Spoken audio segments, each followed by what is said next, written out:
friends, welcome to my channel. நாம இந்த வீடியோல எதை பத்தி பார்க்க போறோம்னா டெய்லி நம்ம லைஃப்ல அதிகமா யூஸ் பண்ற சென்டென்ஸை மேக் பண்ணி பேசுறது எப்படின்னு தான் நாம இந்த வீடியோல பார்க்க போறோம். ஓகே फ्रेंड्स, வீடியோக்குள்ள போறதுக்கு முன்னாடி நம்ம சேனலை ஃபர்ஸ்ட் டைம் பாக்குறீங்கன்னா சப்ஸ்கிரைப் பண்ணுங்க. இந்த வீடியோ உங்களுக்கு பிடிச்சிருந்தா லைக் பண்ணுங்க. ஓகே, வீடியோக்குள்ள போகலாம். ஓகே, ஃபர்ஸ்ட் ஒன் பாருங்க. அவன் என்கிட்ட பேசி பல மாதங்கள் ஆகுது. நம்ம சொல்லுவோம்ல, அவன் என்கிட்ட பேசி பல மாசங்கள் ஆகுது, மாச கணக்கு ஆகுது அப்படின்னு சொல்லுவோமா. அந்த மாச கணக்கு பல மாசங்கள் அப்படின்னு சொல்லும் போது எப்படி சொல்லலாம்? இப்போ நம்ம வந்து லாஸ்ட் கிளாஸ்ல பார்த்தோம், ரொம்ப நாளாச்சு அப்படின்னு சொல்றதுக்கு என்ன சொன்னோம்? It's been a long time since. அதேதான் இங்க பாருங்க, it's been a long time since. Okay, இதுதான் நம்ம லாஸ்ட் கிளாஸ்ல பார்த்தோம். ரொம்ப நாளாச்சு அப்படின்னு சொல்றதுக்கு நம்ம என்ன யூஸ் பண்ணுவோம்? It's been a long time since. ஆனா இங்க என்ன ஆச்சு? பல மாசங்கள் ஆகுது, பல மாதங்கள் ஆகுது. ஓகே, ஒரு செயல் நடந்து பல மாதங்கள் ஆகுது அப்படின்னு சொல்றோம். அப்போ இந்த இடத்துல எப்படின்னா, அந்த பல மாதங்கள் ஆகுது அப்படின்னு சொல்றதுக்கு எப்படின்னா, இட்ஸ் என்னது? It has. அதுக்குதான் இட்ஸ் பீன். இட்ஸ் அப்படின்னா it has. Okay, it has அதோட ஷார்ட் ஃபார்ம் தான் என்னது? It's been. அடுத்து என்னது? பல மாதங்கள் அப்படின்னு months. Okay, it's been months. அடுத்து since. ஓகே, அடுத்து பழையது போல சப்ஜெக்ட் வரும், அடுத்து verb வந்து என்னது? V2 ஃபார்ம்ல இருக்கும். இது வந்து நீங்க லாஸ்ட் கிளாஸ் பாத்தீங்க அப்படின்னா உங்களுக்கு இது ரொம்ப யூஸ்ஃபுல்லா இருக்கும், உங்களுக்கு ரொம்ப புரிஞ்சிருக்கும். அப்படின்னா ஃபர்ஸ்ட் வந்து என்னது? அவன் என்கிட்ட பேசி பல மாதங்கள் ஆகுது அப்படின்னு சொல்றதுக்கு பல மாசங்கள் ஆகுது அப்படின்னா it's been months since. Okay, அடுத்து என்ன வரணும்னா சப்ஜெக்ட் வரணும், அடுத்து verb வந்து V2 ஃபார்ம்ல இருக்கணும். அடுத்து என்னது? சப்ஜெக்ட் பிளஸ் verb வந்து V2 ஃபார்ம்ல இருக்கணும். அடுத்து ரிமைனிங் இருக்க வேர்ட்ஸ். இந்த it's been a long time இருக்குல்ல, அதுக்கு தான் நம்ம என்ன யூஸ் பண்றோம்? months. ஓகே, அப்ப since அடுத்து என்ன வரணும்? சப்ஜெக்ட். சப்ஜெக்ட் என்ன? அவன். அவன்னா he. அடுத்து verb என்ன? பேசி. என்கிட்ட பேசி, பேசக்கூடிய செயல் தான் நடக்குது. அப்ப பேசுறதுக்கு இங்கிலீஷ்ல என்னது? டாக். அதோட V2 ஃபார்ம் என்னது? டாக்ட். ஓகே, அடுத்து யார்கிட்ட பேசி? என்கிட்ட, என்னிடம் அப்படின்னு நம்ம பேசுறோம். அது யார்கிட்ட பேசுறோமோ அவங்கள மென்ஷன் பண்றப்போ அதுக்கு முன்னாடி டு யூஸ் பண்ணணும். யார்கிட்ட பேசுறோம்? என்கிட்ட, அப்போ டு மீ. ஓகே, யார்கிட்ட பேசுறோமோ அவங்கள மென்ஷன் பண்றதுக்கு முன்னாடி நம்ம டு யூஸ் பண்ணணும். அப்போ அப்ப என்னது? It's been months since he talked to me. அப்படின்னா அவன் என்கிட்ட பேசி பல மாசங்கள் ஆகுது அப்படின்னு சொல்றது. அடுத்து செகண்ட் ஒன் என்ன? இது எனக்கு நடந்து பல மாதங்கள் ஆகுது. நம்ம சொல்லுவோம்ல, இது எனக்கு நடந்து பல மாசங்கள் ஆகுது, இல்ல மாச கணக்கு ஆகுது அப்படின்னு சொல்லுவோம்ல, அதுதான். அது எப்படி சொல்றது? பாருங்க, பல மாதங்கள் ஆகுது. அதுக்கு இட்ஸ் என்னது? It has. It's been months. அடுத்து since. அடுத்து என்ன இருக்கணும்? சப்ஜெக்ட். சப்ஜெக்ட் நம்ம என்ன எடுப்போம்னா இது, இதுனா this. அடுத்து என்னது? verb என்ன? இது எனக்கு நடந்து, ஏதோ ஒண்ணு நடந்திருக்கு. ஓகே, அப்போ நடந்துறதுக்கு என்னது? happen. verb என்ன ஃபார்ம்ல இருக்கணும்? V2 ஃபார்ம்ல இருக்கணும். அப்போ happened. this happened. யாருக்கு? எனக்கு. எனக்குன்னா to me. இப்போ ஏதோ ஒண்ணு நடந்திருக்கு, அது யாருக்கு நடந்தோ அவங்கள மென்ஷன் பண்றதுக்கு முன்னாடி நம்ம டு யூஸ் பண்ணோம். ஓகே, அப்போ it's been months since this happened to me. அப்படின்னா இது எனக்கு நடந்து பல மாசங்கள் ஆகுது, மாச கணக்காகுது அப்படின்னு சொல்றது. ஓகே, அடுத்து நெக்ஸ்ட் ஒன் பாருங்க. நான் அங்க சென்று பல நாட்கள் ஆகுது. நம்ம சொல்லுவோம்ல, நான் அங்க போய் பல நாட்கள் ஆகுது, நாட்கணக்கு ஆகுது அப்படின்னு சொல்லுமா. அப்போ பல நாட்கள் ஆகுது அப்படின்னு சொல்றதுக்கு எப்படி சொல்லுவோம்? பல நாட்கள் ஆகுது அப்படின்னா it's என்னது? it has. Okay, it's been days since. It's been days since அப்படின்னா பல நாட்கள் ஆகுது அப்படின்னு சொல்றதுக்கு. அடுத்து என்னது வரணும்? சப்ஜெக்ட். சப்ஜெக்ட் என்ன? நான். நான்னா I. அடுத்து என்னது? verb. அந்த verb என்ன ஃபார்ம்ல இருக்கணும்? V2 ஃபார்ம்ல இருக்கணும். V2 ஃபார்ம் இது. இப்ப பாருங்க verb எதுன்னு பாருங்க. நான் அங்க சென்று. ஓகே, அங்க போகக்கூடிய செயல் தான் நடந்திருக்கு. அப்போ போறதுக்கு இங்கிலீஷ்ல என்னது? go. கோட பாஸ்ட் என்னது? went. அப்போ I went. நான் போனேன். எங்க? அங்கு.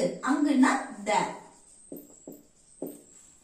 It's been days since I went there அப்படின்னா நான் அங்கு சென்று, நான் அங்கு போய் பல நாட்கள் ஆகுது அப்படின்னு சொல்றது.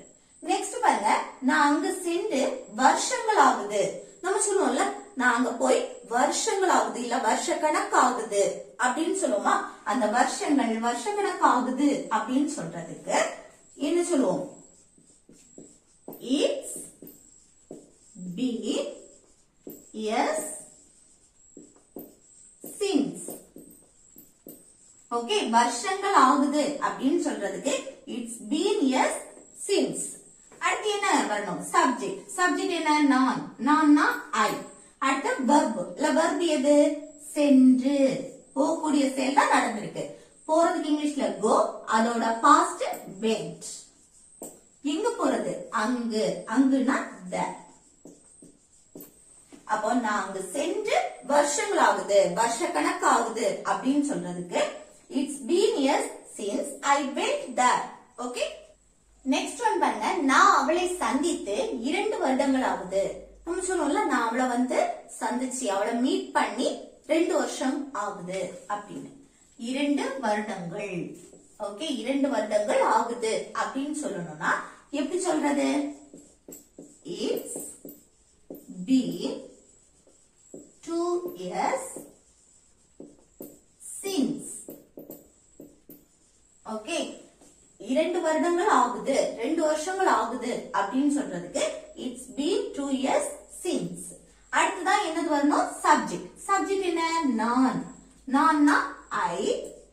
அடுத்து என்ன வரணும்? verb வரணும். நான் அவளை சந்தித்து.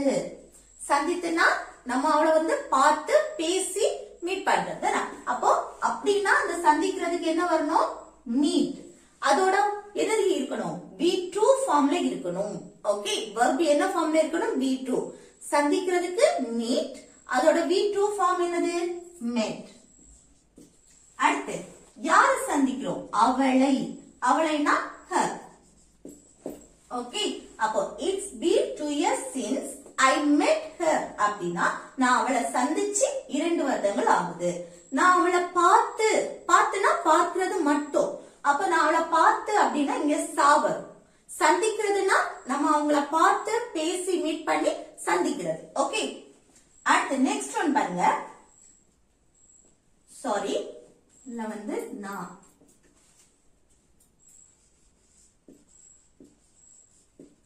நான் என் மொபைலுக்கு ரீசார்ஜ் செய்து 3 மாதங்கள் ஆகுது. நம்ம சொல்லுவோம்ல, நான் என் மொபைலுக்கு ரீசார்ஜ் செய்து எத்தனை? 3 மாசங்கள் ஆகுது, இல்ல 5 மாசம் ஆகுது அப்படின்னு நம்ம சொல்லுவோம் தானே? அப்படி சொல்றதுக்கு எப்படி? 3 மாதங்கள் ஆகுது அப்படின்னா 3 மாதங்கள் ஆகுறதுக்கு it's been 3 months since. Okay, it's been 3 months since அப்படின்னா 3 மாதங்கள் ஆகுது. அடுத்து என்னது வரணும்? சப்ஜெக்ட். சப்ஜெக்ட் என்ன? நான். நான்னா I. அடுத்து verb வரணும். verb என்ன? நான் என் மொபைலுக்கு ரீசார்ஜ் செய்து. அப்போ ரீசார்ஜ் பண்ணி. அப்ப என்ன? verb V2 ஃபார்ம்ல இருக்கணும் verb. அப்போ ரீசார்ஜ். ரீசார்ஜ். அடுத்து என்ன வரணும்? என் மொபைலுக்கு. ரீசார்ஜ் யாருக்கு? மொபைலுக்கு. என் மொபைலுக்கு. அப்போ my mobile. ஓகே, அப்ப நான் என் மொபைலுக்கு ரீசார்ஜ் செய்து 3 மாதங்கள் ஆகுது அப்படின்னா it's been 3 months since I recharged my mobile.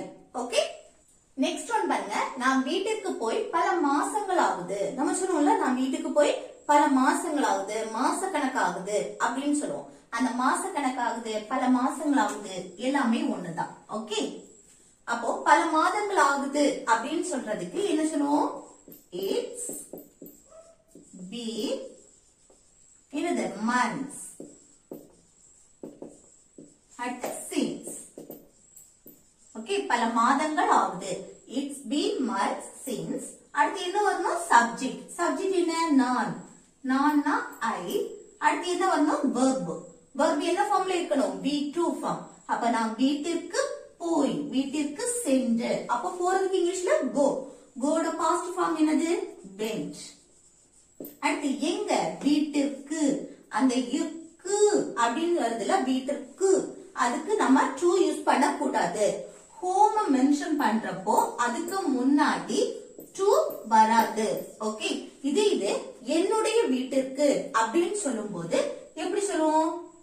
என்னுடைய வீட்டிற்கு அப்படின்னா டு மை ஹோம். இந்த பொசசிவ் இருக்குல்ல, மை, அடுத்து அவர், அடுத்து தேர், ஹிஸ், ஹர், இப்படி பொசசிவ்க்கு முன்னாடி நம்ம டு யூஸ் பண்ணுவோம். இது அவனுடைய வீட்டிற்கு அப்படின்னு சொல்லும் போது வீட்டிற்கு அதுக்கு டு யூஸ் பண்ணுவோம். To his home. அவனுடைய அப்படின்னு சொல்லும் போது டு ஹிஸ் ஹோம். அதே அவளுடைய வீட்டிற்கு அப்படின்னா டு ஹர் ஹோம். அப்புறம் எங்களுடைய வீட்டிற்கு அப்படின்னு சொல்லும் போது டு அவர் ஹோம். ஓகே, அப்போ அந்த பொசசிவ் சொல்லும் போது என்னுடைய, அவனுடைய, அவளுடைய அப்படின்னு அந்த பொசசிவ் சொல்லும் போது அதுக்கு முன்னாடி நம்ம டு யூஸ் பண்ணலாம். ஓகே, அந்த வீட்டிற்கு அப்படின்னு வர இடத்துல. மற்றபடி வீட்டிற்கு அப்படின்னு சொல்லும் போது என்னது? நம்ம ஹோம்னு மட்டும்தான் எழுதணும். கூட என்ன யூஸ் பண்ண கூடாது? அந்த இருக்கு அதுக்கு டு யூஸ் பண்ண கூடாது. டு ஹோம் அப்படின்னு எழுதக்கூடாது. வரும் ஹோம் மட்டும் தான் வரும். ஓகே, அப்போ நான் வீட்டிற்கு போய் பல மாசங்கள் ஆகுது, மாச கணக்கு ஆகுது அப்படின்னு சொல்றதுக்கு it's been months since I went home. Okay, அடுத்து அவன் வெளியே சென்று 3 மணி நேரம் ஆகுது. நம்ம சொல்லுவோம்ல, அவன் வெளியே போய் 3 மணி நேரம் ஆகுது அப்படின்னு. அப்ப அந்த 3 மணி நேரம் ஆகுது அதுக்கு என்ன சொல்லுவோம்? It's been 3 hours since. Okay, அடுத்து என்ன வரணும்? சப்ஜெக்ட். சப்ஜெக்ட் என்ன? அவன். அவன்னா he. அடுத்து என்னது? வெர்ப். அவன் வெளியே சென்று. ஓகே, அவன் வெளியே போய். அப்ப போறதுக்கு இங்கிலீஷ்ல go. கோட பாஸ்ட் went. அடுத்து எங்க? வெளியே. வெளியேனா out. அப்ப it's been 3 hours since he went out அப்படின்னா அவன் வெளியே போய் 3 மணி நேரம் ஆகுது அப்படின்னு சொல்றது. ஓகே, நெக்ஸ்ட் ஒன் பாருங்க. இங்கு மழை பெய்து பல மாசங்கள் ஆகுது. நம்ம சொல்லுவோம்ல, இங்க மழை பெஞ்சு பல மாசங்கள் ஆகுது, மாச கணக்கு ஆகுது அப்படின்னு. அப்போ பல மாதங்கள் ஆகுது, ஆகிவிட்டது, பல மாசங்கள் ஆகிவிட்டது அப்படின்னு சொல்லும் போது மாச கணக்கு ஆகிவிட்டது அப்படின்னா it's been months since. Sorry, months since. அடுத்து சப்ஜெக்ட். சப்ஜெக்ட் என்ன? மழை. இந்த மழையை நம்ம மென்ஷன் பண்றப்போ, மழையை மென்ஷன் பண்றப்போ சப்ஜெக்ட் என்னவா எடுக்கணும்னா இட். ஓகே, மழையை நம்ம மென்ஷன் பண்றப்போ சப்ஜெக்ட் என்ன வரணும்? இட். அடுத்து என்னது? வெர்ப். வெர்ப் என்ன? மழை பெய்யுறது. மழை பெய்யறதுக்கு இங்கிலீஷ்ல ரெயின். அதோட பாஸ்ட் ஃபார்ம் என்ன? ரெயின்ட். ஓகே, அடுத்து எங்கு? இங்கு. இங்குனா ஹியர். எங்க மழை பெஞ்சு? இங்கு, இங்க அப்படின்னு. அப்ப it's been months since it rained here அப்படின்னா இங்க மழை பெஞ்சு பல மாசங்கள் ஆகுது அப்படின்னு சொல்றது. நெக்ஸ்ட் ஒன் பாருங்க. நான் தியேட்டர்ல படம் பார்த்து பல மாசங்கள் ஆகுது. நம்ம சொல்லுவோம்ல, நான் தியேட்டர்ல படம் பார்த்து பல மாசங்கள் ஆகுது, மாச கணக்கு ஆகுது அப்படின்னு. அப்போ பல மாதங்கள் ஆகுது அப்படின்னா என்ன சொல்லுவோம்? It's been months since. அடுத்து subject. subject என்ன? நான். நான்னா I. அடுத்து என்ன வரணும்? verb. இல்ல verb என்ன? நான் தியேட்டர்ல படம் பார்த்து. பார்க்கக்கூடிய செயல். அப்போ படத்தை நம்ம மென்ஷன் பண்றப்போ அங்க பார்த்து அப்படின்னு வந்தா watch. ஓகே, அதோட V2 ஃபார்ம் என்ன? watched. I watched. நான் பார்த்தேன். என்னது? படம். a movie. ஓகே, அடுத்து எங்க? தியேட்டர்ல. அப்போ அந்த தியேட்டருக்கு உள்ளாடி இருந்தா நம்ம படம் பார்ப்போம் தானே. ஏதோ ஒண்ணு கவர் ஆயிருக்கும், அதுக்கு உள்ள அப்படின்னு மென்ஷன் பண்றப்போ நம்ம ப்ரிபோசிஷன் in யூஸ் பண்ணுவோம். இந்த theatre. Okay, it's been months since I watched a movie in the theater. அப்படின்னா நான் தியேட்டர்ல படம் பார்த்து பல மாதங்கள் ஆகுது, பல மாசங்கள் ஆகுது அப்படின்னு சொல்றது. நெக்ஸ்ட் ஒன் பாருங்க, நான் கார் ஓட்டி 3 மாதங்கள் ஆகுது. நம்ம சொல்லுவோம்ல, நான் கார் ஓட்டி 3 மாசங்கள் ஆகுது அப்படின்னு. அது எப்படி சொல்றதுன்னு கமெண்ட் பாக்ஸ்ல கமெண்ட் பண்ணுங்க. ஓகே ஃப்ரெண்ட்ஸ், இந்த வீடியோ உங்களுக்கு யூஸ்ஃபுல்லா இருக்கும்னு நினைக்கிறேன். யூஸ்ஃபுல்லா இருந்துச்சுன்னா இந்த வீடியோக்கு லைக் பண்ணுங்க, உங்க ஃப்ரெண்ட்ஸ்க்கு ஷேர் பண்ணுங்க. Okay, thank you.